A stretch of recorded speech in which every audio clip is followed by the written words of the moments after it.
છે। હવે હું વિનંતી કરીશ એસએમસી કમિટીના અધ્યક્ષ એવા મુકેશભાઈ નાગસને કે જે એસએમસી કમિટીની વ્યાખ્યા રજૂ કરશે, કારણ કે અમે એસએમસી કમિટીના દરેક સભ્યો છે ને એ ભાઈ જેવા બની અને રહીએ છીએ, ભાઈઓ છીએ અમે, એવું વિચારી અને સ્કૂલનું કામ કરીએ છીએ। તો આપણે મુકેશભાઈને કહીએ કે એસએમસી કમિટીની વ્યાખ્યા આપે। અત્રે ઉપસ્થિત તાલુકા શિક્ષણ અધિકારી શ્રી બીઆરસી સાહેબ શ્રી તથા અન્ય મંચસ્થ મહેમાનો, બધાનું નામ નહીં લેતા પણ ટૂંકમાં આપણે ગામના પધારેલ વડીલો, ભાઈઓ તથા બહેનો, અહીંયા પહેલાં તો સૌથી એસએમસી કમિટી વતી હું બધાનો આભાર માનું છું કે બધા અહીંયા અમારા આમંત્રણને માન આપીને પધાર્યા। જો કે આમ તો આપણે ગામડાના માણસો એટલે આપણને સ્ટેજ ઉપર બોલવામાં તો બહુ તકલીફ પડે, તો સ્વાભાવિક છે, હું તમારા ગામનો જ છું એટલે મને પણ તકલીફ પડે। જો કંઈ ભૂલ પડે તો થોડું ઘણું એડજસ્ટ તમારો બાળક ગણીને મને માફ કરી દેજો। સૌથી પહેલાં તો એસએમસી કમિટી એટલે શું એનું તમને કહીએ તો આપણે સામાન્ય ભાષામાં કહીએ તો શાળાની વ્યવસ્થામાં જે શિક્ષકોને સપોર્ટ કરે એ એસએમસી કમિટી। જ્યાં પણ શિક્ષકોને જરૂરિયાત ઊભી થાય, કોઈ પણ વ્યવસ્થાની જરૂરિયાત ઊભી થાય, એવું કોઈ પણ કાર્ય હોય જ્યાં શિક્ષકો કદાચ અટવાતા હોય અથવા તો આપણે પાયાની કોઈ જરૂરિયાતમાં ઘટ પડતી હોય, બાળકોને જ્યાં અગવડ પડતી હોય, એવી બધી જે વ્યવસ્થાઓ છે એસએમસી કમિટીએ કરવાની હોય છે। અને આ કમિટી આપણે લગભગ 7 થી 8 મહિનાથી એક્ટિવ કરી છે।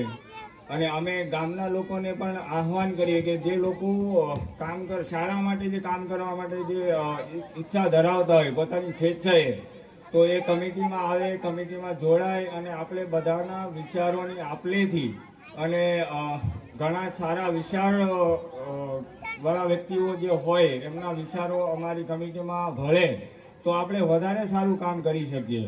એટલે અમે તો સૌથી પહેલાં ગામના લોકોને એવો આગ્રહ કરીએ છીએ કે જે લોકો કમિટીમાં જોડાવા માંગતા હોય એ અમારો કોન્ટેક્ટ કરે અને એ સ્વેચ્છાએ કમિટીમાં આવે અને આપણે બધા મળીને શાળાને અત્યારે છે એના કરતાં પણ વધારે સક્ષમ બનાવીએ એવી એક અપેક્ષા હતી। બીજી વાત એ હતી, જ્યારથી આપણી એસએમસી કમિટી શાળામાં એક્ટિવ થઈ છે ત્યારથી અમે 15મી ઓગસ્ટે એક પ્રવચનમાં અમે એવું કીધું હતું કે ભાઈ અમે જે આપણી શાળા છે ને એને અત્યારે છે એના કરતાં પ્રાઇવેટ શાળાની સક્ષમ બનાવવા માટે અમે પૂરી મહેનત કરીશું એવું તમને એક વાયદો કર્યો હતો। અને એ કદાચ અમે જે લક્ષ્ય લઈને જે કામ કરતા હતા, અમને એવું લાગે છે કે અમે લગભગ 80% કામ છે એ અમે પૂર્ણ કર્યું છે। પણ અમને લાગે એ કદાચ સાચું ના પણ હોય, કારણ કે ગામ લોકો જે આવતા હોય અને અમે જે વિચારતા હોય તો એ બધું અલગ અલગ હોય છે। તો ગામના લોકોને અમે વિનંતી કરીએ કે તમે અહીંયા આવો, શાળાએ આવો, બધું જોવો, તમને જે પણ કંઈ ક્ષતિ લાગતી હોય અમારા કાર્યમાં, શાળાના કાર્યમાં, શિક્ષકોના કાર્યમાં, તો અમને તમે કહો અને અમે એમાં સુધારો અવશ્ય કરીશું। અને અમે કેટલું કામ કરીએ છીએ અને અમે કંઈ કહીએ એ યોગ્ય નથી, કારણ કે અમારું કામ છે, ગામના લોકો જો અમને કહે તો અમને વધારે ગમે, કારણ કે અમે અમારા પોતાના વખાણ કરીએ એ મતલબ સારું ના કહેવાય એમ।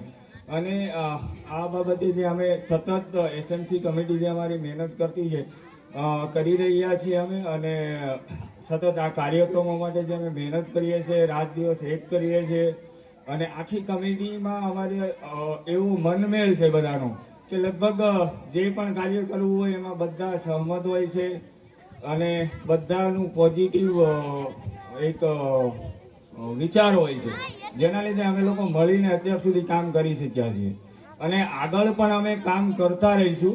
પણ અમે ગામ લોકોને પણ એવું આહ્વાન કરીએ છીએ કે ભાઈ તમે લોકો પણ તમારા વિચારો લઈને આવો અને અમારી સાથે જોડાઓ। બીજો મુદ્દો એવો હતો કે અમે જે તમને કમિટમેન્ટ આપ્યું એ અમારા મનથી અમે 80% પૂર્ણ કર્યું છે। હવે તમારો એમાં શું મંતવ્ય છે એ તો અમને ખબર નથી। બીજું વાત એ હતી કે અમે તમને પ્રાઇવેટ જેવું વાતાવરણ ઊભું કરવાનું કીધું હતું, તો અમે અત્યારે 9 થી 5નો શાળાનો ટાઈમ કર્યો છે। બીજો પ્રશ્ન, આપણે ટ્રાન્સપોર્ટેશન માટે આપણે એપ્લિકેશન આપી દીધી છે, બાળકોને લઈ જવા માટે તો કદાચ અપ્રુવલ મળી પણ જશે અને આ વર્ષે બજેટ નહીં હોય તો કદાચ આવતા વર્ષે આપણને જેવું વેકેશન ખુલશે ત્યારે આપણે બજેટમાં નક્કી દીધું છે તો ટ્રાન્સપોર્ટેશનની સુવિધા મળી જાય તો આપણના બાળકોને જે દૂર ચાલીને આવવું પડે છે એ કદાચ લઈ આવવું પડે એ એક વ્યવસ્થા થઈ જશે.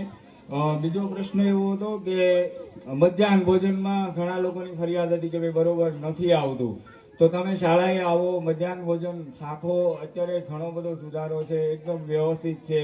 અમે લોકો તો શું છે કે ભાઈ દર વખતે તો રોજે રોજ ના આવી શકીએ પણ અમે અવારનવાર આંટો મારતા જ હોઈએ છીએ પણ અમે ગામ લોકોને પણ કહીએ છીએ કે તમે પણ અહીંયા નિશાળે મધ્યાહન ભોજનના ટાઈમે આવો, મધ્યાહન ભોજન શાખો. તમને કંઈ ફારફેર લાગે તો તમે શિક્ષકો સાથે વાત કરો, અમારી સાથે વાત કરો. અમે એના માટે મહેનત કરીશું અને અમે જે અત્યારે જે કંઈ પણ મહેનત કરીએ છીએ એ શાળાના બાળકો માટે જ મહેનત કરીએ છીએ અને કરતા રહીશું અને હંમેશા કરીશું. અને આ જે એસએમસીનો જે કાર્યકાળ છે એ 2 વર્ષનો હોય છે. 2 વર્ષ પછી આપણે નવી કમિટી બનાવવાની હોય છે અને આપણે આ જે અત્યારે જે કમિટી છે એમાં પણ કેવું છે કે બધા પોતપોતાના કામ લઈને બેઠા, કોઈને બહાર જવાનું થાય અવારનવાર, આ તે બીજું ત્રીજું. એટલા માટે તમે કમિટીમાં જોડાવા માટે બીજા પણ નવયુવાનો આવે એવી અમારી અપેક્ષા હતી. બીજું વધારે કંઈ નહીં કહેતા પણ અમે એવું કહીશું કે જે કાંઈ પ્રશ્ન હોય તો અમને કહેશો તો અમે એમાં વધારે પડતું ધ્યાન આપી શકું. અસ્તુ. ખૂબ સરસ મુકેશભાઈએ વાત કરી કે એસએમસી કમિટીનું કાર્ય કેવું હોય છે અને શું કરવાનું હોય છે. સ્કૂલ છે એ મારી છે, મારા બાળકો અભ્યાસ કરે છે અને મારા સ્કૂલના બાળકો છે એ શિક્ષણમાં નબળા ન રહે તે માટેનો જે અથાગ મહેનત અમે કરી રહ્યા છીએ તે માટે શિક્ષકો પણ રાખ્યા છે. તો એ શિક્ષકો રાખી અને અમે જે બાળકોનું ઘડતર કરાવવા માંગીએ છીએ, જે શિક્ષણમાં અભ્યાસ કરાવવા માંગીએ છીએ તે સારું લગાડવામાં નહીં. કોઈ એસએમસી કમિટી કોઈ અહીંથી લેતું નથી પણ ફક્ત ને ફક્ત મારા ગામની શાળા છે એ નબળી ન રહે એના માટે અમે મહેનત કરી રહ્યા છીએ.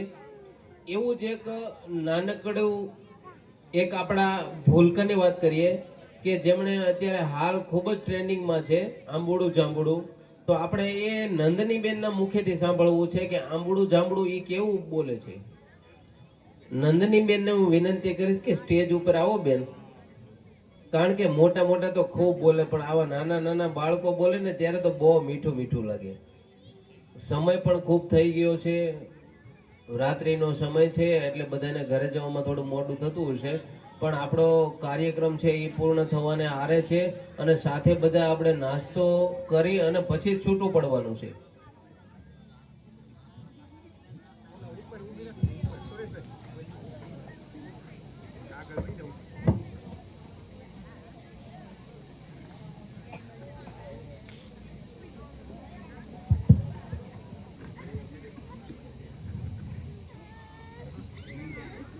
બધાને મારા જય શ્રી કૃષ્ણ.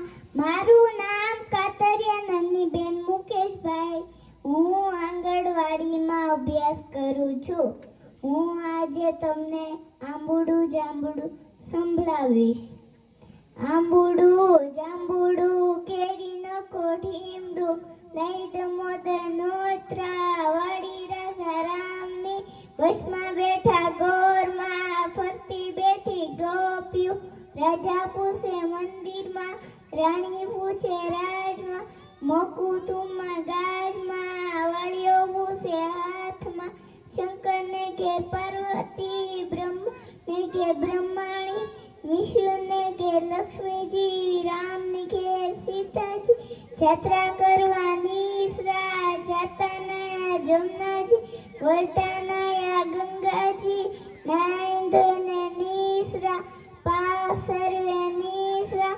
નાયા દોયા વેળાના પાવ સર્વે ઢેના. પાણે બેઠા દામોદર, પાણે બેઠા પુરુષોત્તમ, રાજવે બેઠા ત્રિકમરાય, વાડીએ બેઠા વાસુદેવ, સુદા